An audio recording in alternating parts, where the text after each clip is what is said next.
What you'll need for this activity are the cut and fold sheets, worksheets 4.15. These have got different levels which are easier and harder. So for children that are struggling with their cutting, you can start with the easier shapes and then move on to the harder shapes. And also the easier ones that have got less folds, which also makes them easier on that aspect. So what the children need to do is, it's quite straightforward, hopefully it makes sense, is they need to cut out along the dotted lines and then they need to fold on the white lines. What you'll find, which is quite straightforward. So they need to cut all the way around.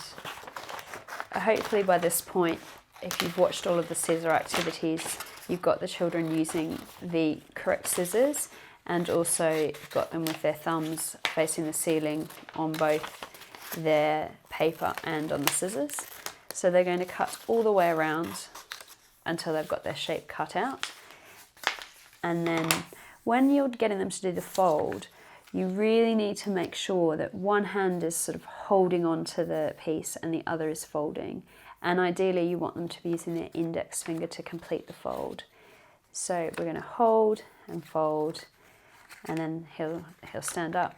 If these are printed on card, they do stand up a little bit better, but paper's okay. It just depends on what you've got.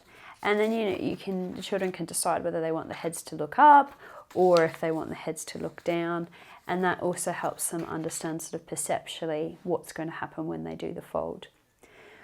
One thing you need to watch out for is sometimes what the children will do is once they get cutting, they'll see the fold line and they'll just keep going and they'll cut the poor animal's head off.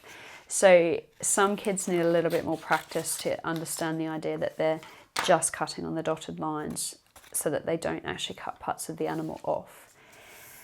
If they're really, really struggling, go back a level in the scissor skills. So don't get them to do these shapes. Go back to the easier cutting scissor activities from level 3, and there's a few of them included.